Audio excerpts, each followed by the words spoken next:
At the hospital billing desk, my daughter leaned toward me, her voice lowered to a hiss sharp enough to cut through the steady hum of the waiting room. "Don't use my last name here." She didn't even look at me when she said it.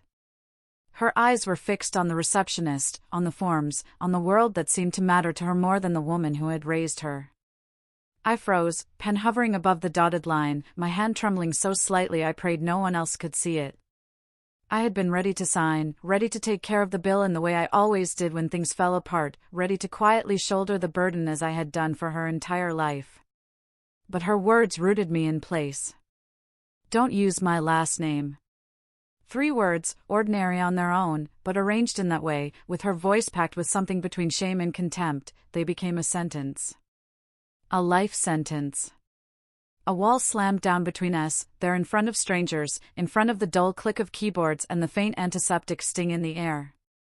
I remember the sound of my own breath, shallow and quick, and the way the receptionist's expression flickered, polite but curious, as if she'd overheard something she wasn't meant to. My daughter shifted her weight from one foot to the other, impatient, her arms crossed over her chest like she was waiting for me to behave. That was the worst part, I think. Not the words themselves, not the rejection, but the way she stood there like she had already rehearsed this moment in her head, like she had known all along that she would say it. And I, foolish as ever, signed anyway. My hand wrote the letters of my name as though it no longer belonged to me. My name, my own name, stretched across the paper like a stubborn declaration, though it trembled under the weight of her disapproval. For a moment, I thought about stopping, thought about putting down the pen and walking away, leaving the bill and the humiliation right there on the polished counter. But I didn't. I couldn't. Years of habit held me in place, years of swallowing slights, years of being useful even when I was unwanted. The pen clicked softly when I set it down, and that sound seemed louder than anything else in the room. My daughter turned her head, just enough to look past me toward the corridor that led back to the elevators. Her silence was confirmation, she meant it. She wanted no trace of me linked to her, not even by a name that was partly hers to begin with. I followed her out of the billing office, each step heavier than the last. The hallway was lined with framed prints of flowers, lilies, roses, tulips, arranged in ways meant to calm the sick or grieving, but I could only see them as a cruel reminder of how far I'd withered from what I once was. My daughter walked ahead of me, brisk and confident, her shoes clicking against the floor with a rhythm that matched her determination to be seen apart from me. I lagged behind, a shadow no one wanted to claim. I thought about all the times I had signed for her before. School forms, permission slips, field trip waivers. My handwriting had been the anchor that tethered her childhood, the quiet signature that kept her life moving smoothly, even when I had little of my own stability to rely on. And now, here she was, grown, successful enough to believe she could shed me like an old coat she was embarrassed to be seen wearing. She didn't wait for me at the elevator. She pressed the button, stepped inside when the doors opened, and held her phone in her hand as if that glowing screen were more deserving of her attention than her own mother. I entered after her, the air between us so thick I could taste it. I wanted to say something, anything, but the words lodged in my throat, too clumsy, too small compared to the quiet violence of what she had just done. The elevator shuddered upward, numbers blinking one after another. I stared at my reflection in the mirrored walls. The woman who looked back at me seemed older than I felt inside, older in a way that had nothing to do with years. My hair, once thick and dark, had surrendered to gray, and my skin bore the soft creases of time. But it was my eyes that startled me. They looked hollow, as if someone had scooped out the certainty that had once lived there. I wondered if this was how invisibility began, not suddenly, but piece by piece, moment by moment, until you realized you had become someone's shame. When we reached the parking garage, she strode ahead again, her heels striking the concrete with authority. I trailed behind, my footsteps quieter, absorbed into the echoing space. I should have felt anger, but all I felt was a dull ache spreading through my chest, a tiredness so deep it made me want to sit down right there on the cold floor. She unlocked the car without looking back. I slid into the passenger seat, careful not to let the door slam shut. The ride home was thick with silence. She scrolled on her phone at stoplights, her fingers tapping rapidly across the screen, while I sat with my hands folded in my lap, my signature still burning across the memory of that form. I wanted to ask her why. Why it mattered so much that my name not be tied to hers. Was it the fear of being judged by strangers?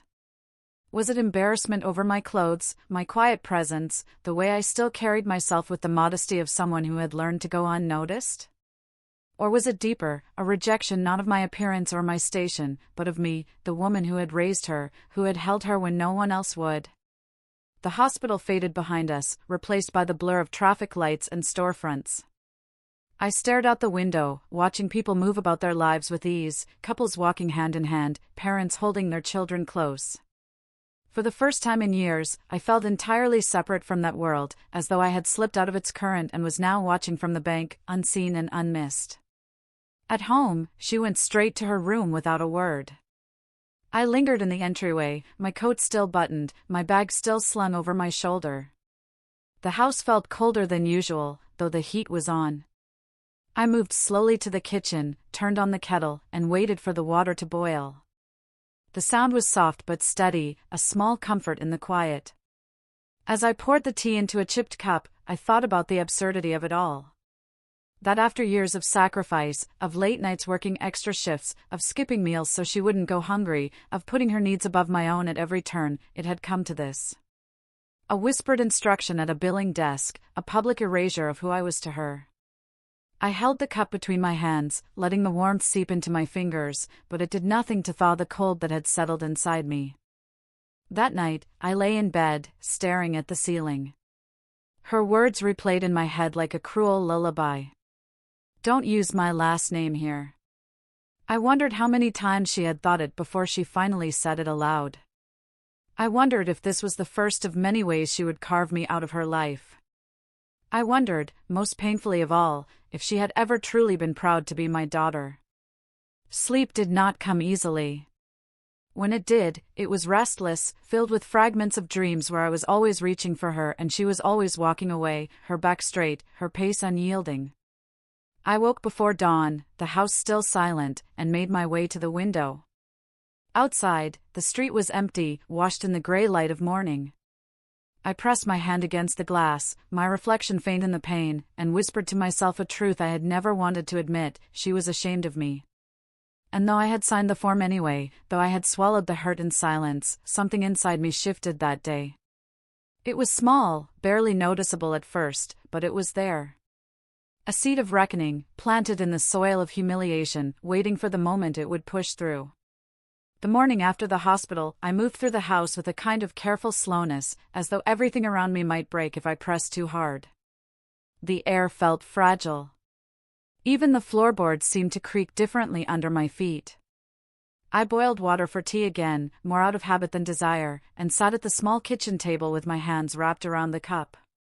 The steam fogged my glasses, and I wiped them clean with the hem of my sleeve, staring at the faint scratches etched into the wood of the table. They weren't scratches, really. They were marks from the past, a child's homework spread across the surface, her pencil slipping too hard, carving lines I could never sand away. Those marks used to comfort me. Proof that I had raised her here, proof that this house, modest as it was, had been filled with her laughter once. But that morning, the grooves looked like scars. Like wounds I had kept alive, never letting them heal. I found myself thinking back to her school years, the times when my name had mattered to her only because it meant she could take part in something. On the first day of kindergarten, she had clutched my hand so tightly it hurt, her little fingers trembling in mine. She had been terrified to let go. I had walked her to the classroom, bent down to her level, and promised her she would be fine. "I'll be right here when you're done," I had said, and her wide eyes had trusted me completely. She had kissed my cheek before stepping inside, and I remember standing there in the hallway afterward, feeling both proud and terrified of how much she needed me. How did we get from that moment to this one? From a child desperate for my presence to a grown woman ashamed to share my name? I think the change was gradual, like erosion. At first, I noticed it only in little things. She stopped introducing me to her friends when they visited the house. She would roll her eyes if I said something she thought was out of touch. She didn't want me waiting outside school anymore. She wanted to walk home with the others, free of the shadow of a mother who worked too many hours, who couldn't dress like the other parents, who never had time to volunteer at bake sales or sit comfortably at PTA meetings. I excused it then. Teenagers pull away, I told myself. It's natural. Everyone goes through it. But deep down, I felt it, the sting of being set aside, the quiet withdrawal of pride. One memory in particular clings to me even now. She must have been 15 or 16. We were in a clothing store because she needed something for a school dance. I remember picking up a dress I thought was pretty, soft blue, with delicate straps. I held it against her, smiling, telling her how it would bring out her eyes. She snatched it from my hands and hissed, "Don't. People are looking." Her face had flushed, not with embarrassment at herself, but at me. She tossed the dress back on the rack and walked away. I had stood there, holding the empty hanger, pretending to be occupied with another blouse so no one would see the tears that burned in my eyes. That was years ago. But the way she whispered at the hospital, the same sharp tone, the same dismissal, it carried the echo of that moment. It carried all of them, really. Every time she had wanted me hidden. Every time my presence had been too much, too plain, too embarrassing. As I sat at the kitchen table, sipping tea that had gone lukewarm, I thought about the irony. She carried half of me in her, my blood, my history, my struggles, and yet she wanted none of me seen. She wanted to be separate, as though she had risen above where she came from, and I was nothing more than a reminder of what she'd rather forget. Later that day, when she finally emerged from her room, she moved through the house with the same air she always did, detached, hurried, her phone in her hand, her eyes already looking past me. She grabbed a piece of toast, barely meeting my gaze, and said, "I'll be out for most of the day." I nodded, though the words piled up inside me like rocks. Out. Out with who? Out where? She didn't offer, and I didn't ask. I had long since learned that asking only pushed her further away. When the door closed behind her, I sat back down at the table, the silence pressing in. I thought about all the times I had made excuses for her. When relatives asked why she didn't visit or call, I would smile and say she was busy. When neighbors wondered why they never saw her with me, I would laugh it off, claiming she had her own life. I was always covering for her, smoothing over the cracks so no one else could see the truth. But now, I wondered if I had been wrong all along. Maybe I should have let people see. Maybe I should have stopped protecting her from the reflection of herself. That afternoon, I opened an old photo album I hadn't touched in years. The pages smelled faintly of dust and time, the plastic covers sticking slightly as I turned them. There she was, smiling wide with missing baby teeth, arms flung around my neck. There she was in her school uniform, hair in crooked braids I had clumsily tied that morning, beaming at the camera. There she was on her graduation day, standing tall in her gown, barely leaning against me. Even in that picture, I noticed it, her body angled slightly away, as though her independence had already begun to wedge itself between us. I traced the edges of her face with my finger and felt the ache deepen. I wasn't imagining it. The distance had always been there, growing quietly while I told myself it was temporary. But yesterday, at the billing desk, she had given it a voice. "Don't use my last name. And once something is spoken, it cannot be undone." That evening, I cooked dinner out of habit, roasted vegetables, rice, chicken. She didn't come home in time to eat it. I sat at the table alone, the clock ticking loudly in the silence, and pushed the food around my plate without appetite. When I finally packed the leftovers into containers, I felt something inside me settle into a quiet resignation. This house was no longer a place of shared meals or conversation. It was a waiting room, and I was always the one waiting. I lay in bed that night, unable to shake the sound of her voice. The way she had leaned in close, careful that others wouldn't hear, as though my very existence was something to be hidden. The thought of it made my chest tighten. I stared at the ceiling, my hands folded across my stomach, and whispered to the dark, "Am I such a burden? No answer came, of course. Just the hum of the refrigerator down the hall, the occasional creak of settling wood. But in the silence, I began to realize that the question wasn't meant for her. It was meant for me. For the part of me that had allowed this to happen, that had given everything and asked for nothing, that had erased myself so she could shine brighter. And now, perhaps, she had learned from my own erasure. Perhaps she thought it was normal to push me aside, because I had shown her how easy it was to fade. The next morning, I found myself standing in front of the mirror longer than usual. I studied my reflection, the tired eyes, the lines etched across my forehead, the way my shoulders curved slightly forward as though I were perpetually apologizing for taking up space. I thought about how often I had softened myself, quieted myself, diminished myself for the sake of peace. And where had it brought me? To a billing desk, where my own child asked me not to exist in her world. I didn't cry then. Not yet. Instead, I straightened my shoulders, pressed my lips together, and turned away. I made tea. I watered the plants by the window. I folded laundry with precision, each crease sharp. I filled the hours with small, deliberate actions, as if order could keep me from unraveling. But inside, I knew the truth, something in me had cracked wide open. That evening, when she came home, I watched her from the kitchen doorway as she scrolled through her phone, laughing at some message I wasn't privy to. Her laughter rang through the room, light and unguarded, and for a moment I glimpsed the child she used to be. But then she glanced up, caught sight of me standing there, and the laughter faded, replaced by the mask she always wore with me now. The mask of distance. I turned away before she could see the hurt in my face. I carried my cup of tea to my room and closed the door. Sitting on the edge of the bed, I realized something with startling clarity: this was not new. This was the same story, just louder now.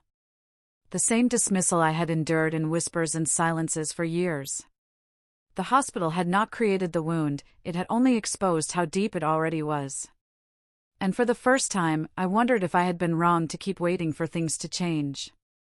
In the days after the hospital, life slipped into a silence that felt heavier than words. My daughter and I passed each other in the house like strangers sharing walls, bound by habit rather than affection.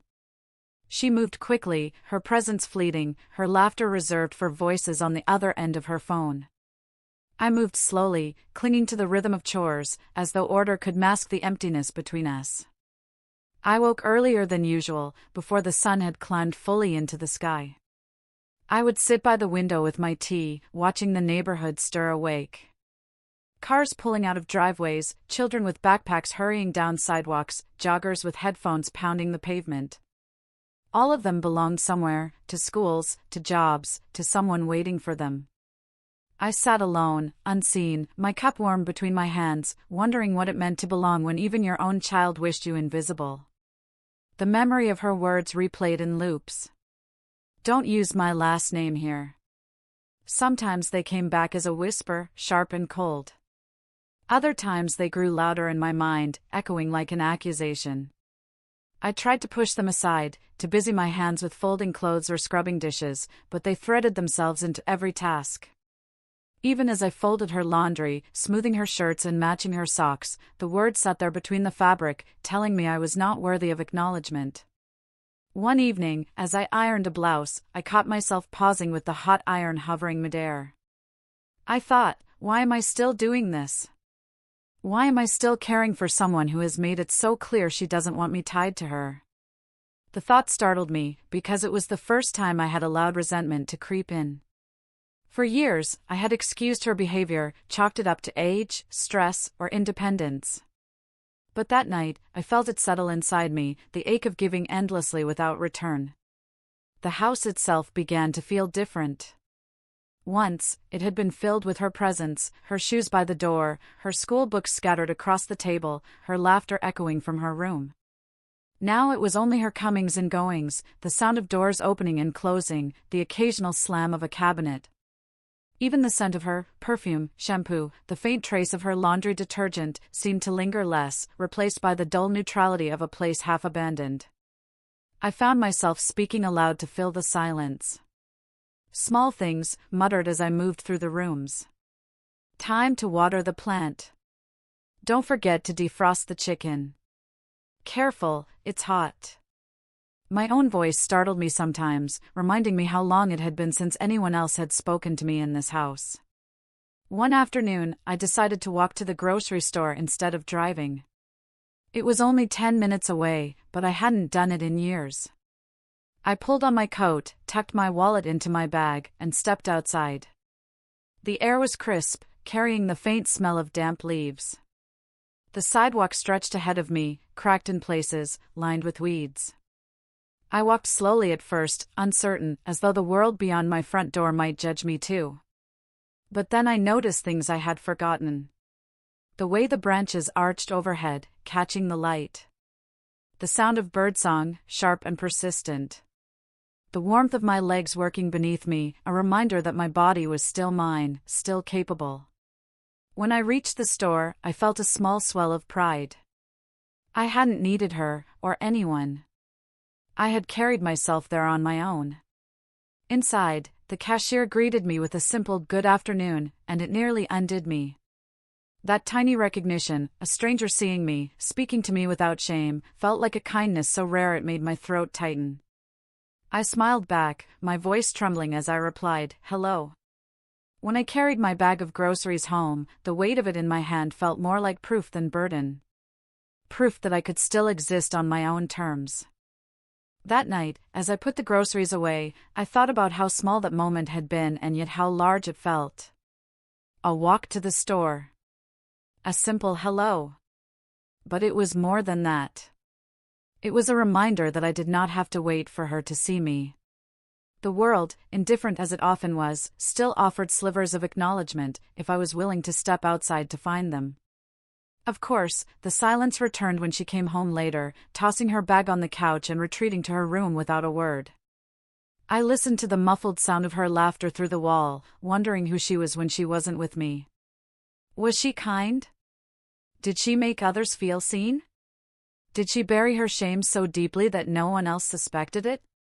Or was she only ashamed of me, her own mother, tethered to a past she wanted to discard? The loneliness pressed in harder that week. Meals eaten alone, conversations that never happened, evenings spent in my room while she lived in hers. I began writing small notes in a notebook I kept hidden in the drawer of my nightstand. Not letters to her, just thoughts I couldn't carry silently anymore. Things like, I feel erased. I feel like a shadow in my own house. I feel like I have signed my name away. The act of writing steadied me. Seeing the words on the page made them real, made them mine. And for the first time, I realized that maybe my life didn't have to be defined by whether or not she claimed me. Maybe I could begin to claim myself again. One evening, I opened my closet and sifted through clothes I hadn't worn in years. At the back hung a scarf I had bought long ago, a rich burgundy with delicate stitching along the edges. I had bought it during a rare trip to the city, telling myself I deserved something beautiful. But when I wore it once, my daughter had wrinkled her nose and said it made me look too loud.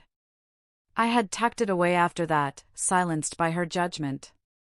That night, I pulled it from its hanger, draped it around my shoulders, and looked in the mirror. The color was bold against my skin, drawing warmth to my face. For a moment, I didn't see shame. I saw a woman who had once wanted beauty, who had once believed she was allowed to take up space. I kept it on as I made myself dinner, the fabric brushing softly against my arms. It felt like a small rebellion, one she didn't need to see to make it matter. The next day, I wore it to the store. I walked slowly through the aisles, feeling the fabric shift with my movements, aware of how different I looked from the version of myself I had been before. When the cashier smiled and said, "That's a lovely scarf," I felt something lift inside me. It was just a scarf. Just a compliment. But it was also proof that I could still choose how to be seen. When I returned home, she barely glanced up from her phone as I entered the house. "You're out late," she said, her tone flat, as though the sight of me with shopping bags was nothing remarkable. But I smiled to myself as I put the groceries away. She didn't need to see. It wasn't for her anymore. Still, the ache remained. I couldn't pretend it didn't. Each night, I lay in bed with the silence pressing down, wondering how much of myself I had already lost in the process of being hers. I thought about the hospital again, the sharpness of her whisper, the way her eyes had refused to meet mine. And I thought about how my hand had still signed anyway, how I had betrayed myself in that moment just as much as she had. But now, a new thought began to form, slow and steady. Maybe I didn't have to keep signing. Maybe I didn't have to keep erasing myself just to keep her comfortable. Maybe the next form, whatever it was, would carry my name without apology. That thought frightened me, but it also steadied me. For the first time in years, I felt the faint stirrings of something I thought I had lost, not anger, not bitterness, but a quiet sense of worth. Fragile, yes. Easily broken. But there, nonetheless. And as I sipped my tea by the window that night, watching the street lamps flicker on one by one, I whispered to myself words I hadn't dared before: I am still here. The burgundy scarf became a kind of secret talisman. I wore it when I went out, even if only to the market or for a short walk, and each time it brushed against my skin, I remembered that small flicker of pride. It was mine, untouched by her judgment, unseen by her dismissive eyes. For years, I had let her voice shrink me. Now, piece by piece, I was beginning to push back, even if she never noticed. But independence is not a clean road. For every step forward, there was hesitation. One afternoon, I decided to stop at a small cafe I had passed many times but never entered. I carried a book in my bag, determined to sit alone, to take up space the way others did so casually. I ordered a cup of tea, and the young man behind the counter smiled politely as though I were no different from anyone else. But when I sat down, I felt every pair of eyes in the room turn toward me. Of course, they weren't. People were buried in laptops, laughing with friends, scrolling on their phones. Yet I couldn't shake the sensation that my solitude marked me, that I was somehow pitiful for sitting there alone. I opened my book, though my eyes skimmed the same sentence again and again without comprehension. My tea steamed gently, untouched. I sat there for half an hour, pretending to read, before I finally gathered my things and left. As the door swung shut behind me, shame rose in my throat. I wanted so badly for that to feel like victory, but instead it felt like proof that I was invisible, that no one saw me as anything more than a woman lingering where she didn't belong. That night, I berated myself silently while folding laundry. Why had I left so soon? Why had I cared what strangers might think? I wanted to believe in the woman with the scarf, the woman who could walk to the store and stand tall. But inside, I still carried the echo of her voice, "Don't use my last name here," as though it had permanently marked me as lesser. Still, even in disappointment, there were small shifts. I began walking more, choosing longer routes to the store or wandering down unfamiliar streets. I discovered a park I had never noticed before, tucked behind a row of houses. Children played there in the afternoons, their laughter bright and unrestrained, and I would sit on a bench, watching them. Sometimes I brought my notebook, writing fragments of thought, not about her, but about myself, about what I saw, what I remembered, what I wanted. It was on one of these walks that I ran into Mrs. Patel, a neighbor I hadn't spoken to in years beyond polite greetings. She stopped me, her eyes warm, and said, "It's so good to see you out." The simplicity of it stunned me. That someone had noticed, that someone had cared enough to remark on my presence, felt like sunlight breaking through a long cloud. We spoke briefly, about the weather, the price of groceries, nothing profound. But I walked home with a spring in my step, realizing that perhaps I hadn't been as invisible as I believed. Of course, the house remained unchanged. My daughter came and went, her life a series of closed doors and muffled conversations I wasn't part of. One evening, as she stood in the kitchen scrolling through her phone, I gathered my courage and said, "I went to a cafe today." She glanced up briefly, her expression blank. "Oh. That's nice." Then her eyes dropped back to her screen. Her indifference stung more than if she had mocked me. It confirmed that my steps toward independence existed in a parallel world, one she neither saw nor cared about. For a moment, I considered snapping at her, demanding she look at me, that she acknowledge the effort it took. But the words withered before they left my tongue. She didn't want to see me. And I was beginning to understand that I didn't need her to. Still, the ache remained. That night, I dreamt again of the hospital, the desk, the pen, her whisper. Only this time, in the dream, I refused to sign. I dropped the pen and walked away, leaving her to face the bill alone. I woke with my heart pounding, breath shallow, a strange mix of fear and exhilaration coursing through me. It was just a dream, but it left me with a question I could no longer ignore. What would it mean to stop signing, to stop bending myself into her shadow? The answer frightened me. Because for so long, my life had been measured by her needs, her wants, her approval, even when none of it came. To imagine myself apart from her felt like standing at the edge of a cliff, unsure whether the drop would kill me or set me free. That week, I made another attempt at the cafe. I wore my scarf again, carried my book, and this time, when the young man behind the counter smiled, I smiled back with more steadiness. I chose a seat by the window, ordered tea and a pastry, and forced myself to breathe through the discomfort.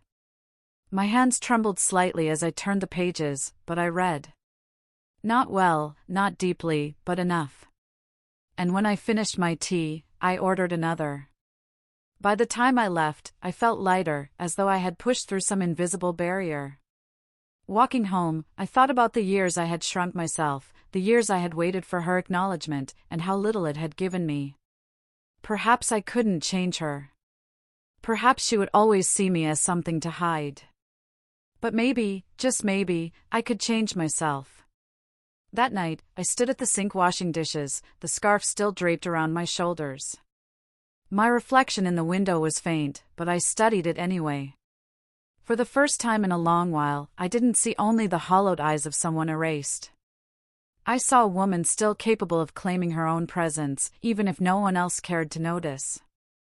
And quietly, almost like a vow, I whispered to my reflection, "Next time, I won't sign."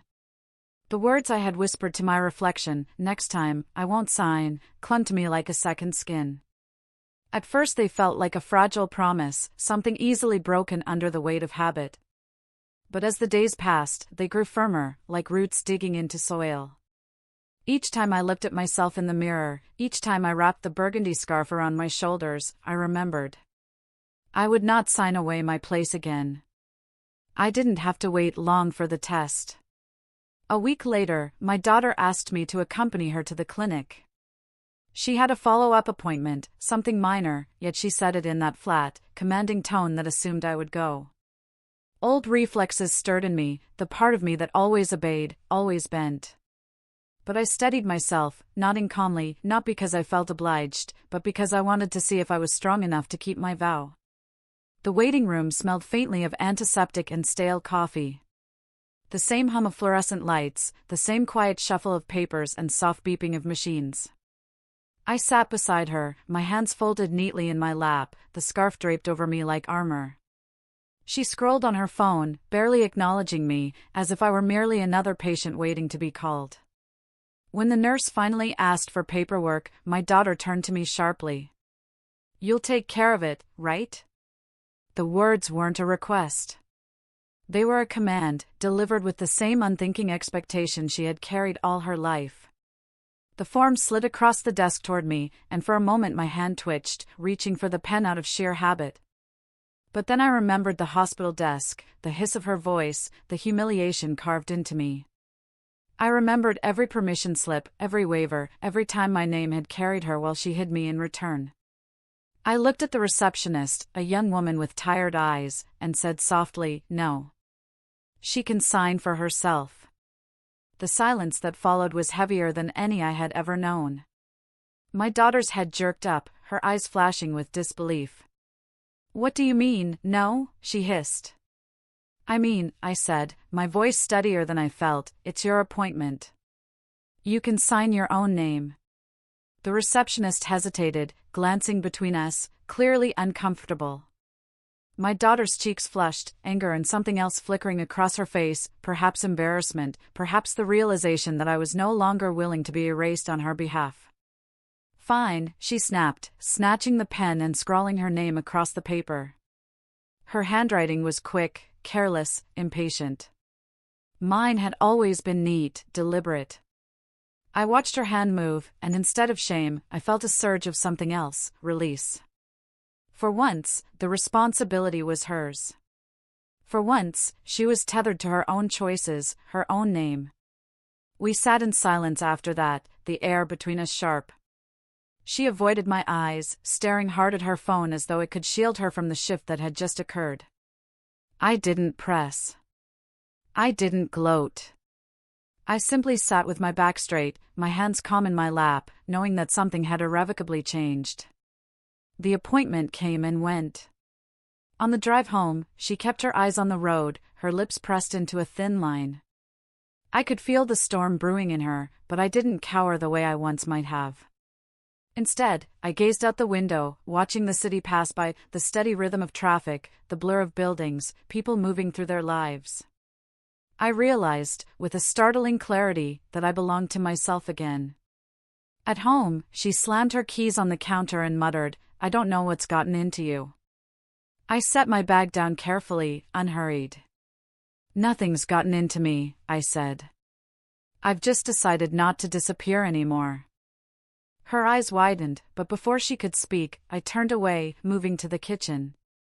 I filled the kettle, placed it on the stove, and listened to the soft rush of water heating. My hands didn't shake. My voice hadn't faltered. For the first time in years, I had spoken plainly, not out of anger, but out of quiet certainty. Later that evening, when the house had settled into silence, I sat by the window with my tea. The scarf lay around my shoulders, the burgundy fabric glowing softly in the lamplight. I thought about the cafe, about the walk to the store, about Mrs. Patel's kind words. I thought about the form left unsigned, the pen I had refused to pick up. And I realized that these were not small things. They were the beginnings of a life reclaimed, one act at a time. Of course, the ache of her rejection remained. The wound of that hospital day had not magically healed, nor had the years of distance between us vanished. But something inside me had shifted irreversibly. I was no longer willing to measure myself by her shame. I took another sip of tea, the warmth spreading through me, and let the quiet fill the room. For once, it did not feel like emptiness. It felt like space, space that was mine, unclaimed, unashamed. And in that space, I whispered again, not as a vow this time, but as a truth already lived, "I won't sign." In the morning, the house felt different, though nothing in it had moved. The same chairs stood around the same table, the same kettle waited on the stove. But something in the air had loosened, as if a tight knot had finally been worried free. I made tea without rushing, set the cup on a saucer I rarely used, and watched the steam lift in thin white ropes. For the first time in a long while, the quiet wasn't a verdict. It was room. I cleaned slowly, not to busy my hands but to choose what stayed. I emptied the drawer where old forms had accumulated, permission slips, waivers, duplicate bills stamped paid in red, all those papers that had needed a name and had borrowed mine. I read them one by one, then fed them into a brown paper bag. I kept exactly one, a faded school trip form I'd signed when she was 10. Her crayon had scribbled a heart in the corner, my full name sat beneath it, small but steady. I slipped it into my notebook and closed the cover like a lid on something precious. By afternoon, the rooms breathed easier. I opened a window and let a thin edge of autumn air in. Leaves scraped across the pavement outside, and somewhere a dog barked.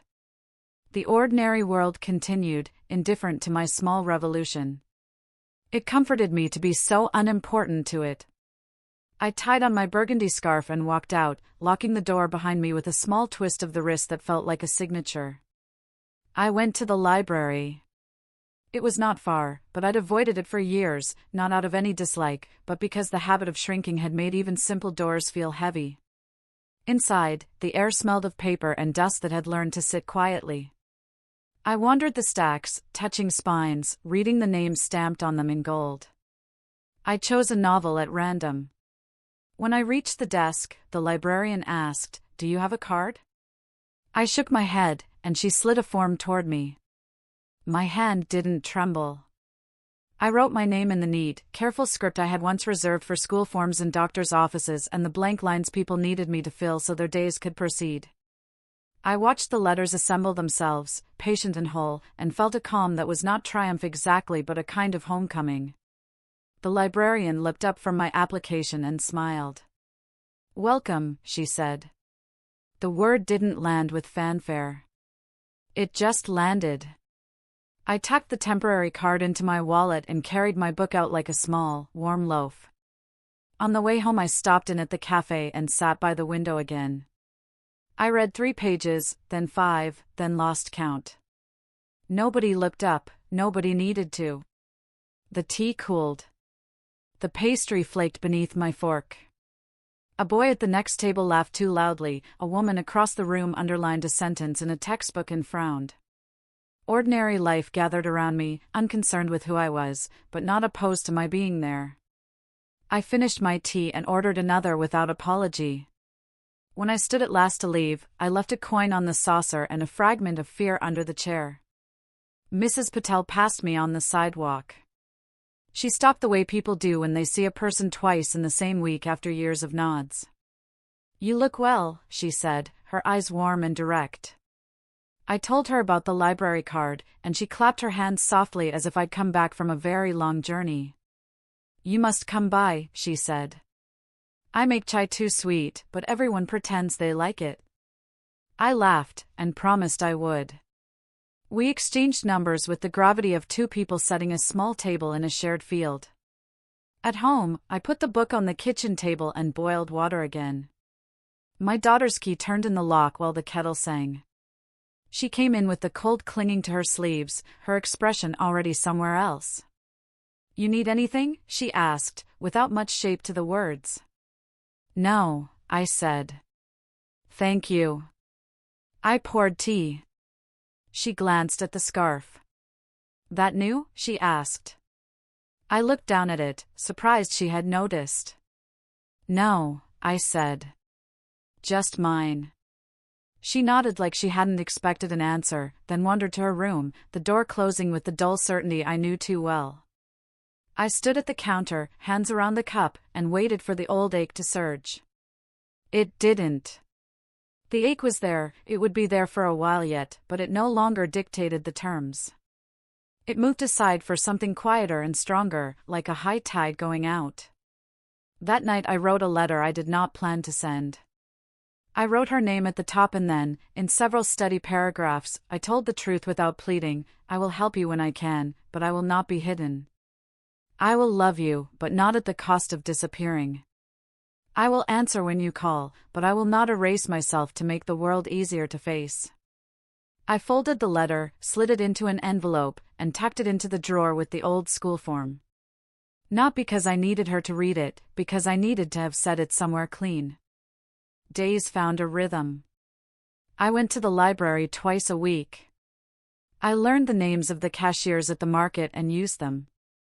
I bought a small self-inking stamp with my name on it and pressed it softly into the inside covers of my books, a private joy. I visited Mrs. Patel for 2 sweet chai and, once, she pressed a foil-wrapped sweet into my palm for luck. I joined no club, made no big declaration. I simply stopped pretending I was not here. The second test came without ceremony. My daughter stuck her head into the kitchen one afternoon and said, "There's a consent form for a minor procedure next month. Can you?" "No," I said, gently. "You can sign for yourself." She blinked, then frowned, and for a heartbeat I saw confusion, even hurt, the child in her startled that the world was not arranged around her as quietly as before. "I don't understand you," she said. "I know," I said. I rinsed a cup. "I'm learning me too." She stared at me for a moment longer, as if trying to spot the seam where I had changed. There wasn't one. Then she shrugged in that practiced way that dismissed everything difficult and left the room. I listened to her door close, felt the thin shiver of sadness rise, and let it pass. Grief, I was learning, did not require a witness to move through. Later, I found her in the hallway with a paper in her hand, studying it with that familiar crease between her eyes. She glanced up when I came near, and for once did not hide the hesitation in her voice. "Do you think I'm doing this right?" she asked, tapping the line where her signature would go. It could have been a small thing, or it could have been nothing. But it was something to me, not apology, not reversal, just an acknowledgement that her name was hers to bear and that maybe mine could stand beside it without being pressed into service. "You'll manage," I said, and meant it. On a Sunday, I bought a second scarf, soft blue with thin threads of silver running through it. I remembered the dress I had once held up to her in a store, the one she had rejected because I had chosen it. I bought the scarf anyway, for a woman who needed no permission. On the way home the wind lifted it, and for an instant I saw myself as someone else might, older, yes, ordinary, yes, but intact. In the evening, I set 2 cups on the table out of habit, then put one back. Old patterns are loyal. I took my tea to the window and watched the street. A neighbor carried groceries up the steps, a girl practiced jump rope in the fading light, somewhere, a radio played a song I had loved when I was young. I thought of the hospital billing desk, of the shape my name had made on the paper that day, of the way shame had knotted itself in my throat. I thought of the other desk, the simple form at the library, how my name had fit there like a hand in a glove. My daughter walked past me to the sink, rinsed an apple, and dried it on the leg of her jeans. "I'm heading out," she said. Then, after a shrug of silence, "Do you need anything while I'm out?" It was a small sentence, an ordinary one, loose as a leaf. I heard the difference anyway. I shook my head. "No," I said. "I have what I need." When the door closed behind her, I carried my cup to the table and sat. The room held still, the kind of stillness that wasn't absence but rest. I reached for my stamp and pressed my name into the inside cover of the book I was reading. The ink bled slightly along the fibers, permanent and imperfect. I let it dry without blowing on it, without hurrying it along. Then I closed the book, lifted my tea, and held my name where it belonged, in my own hands, steady at last.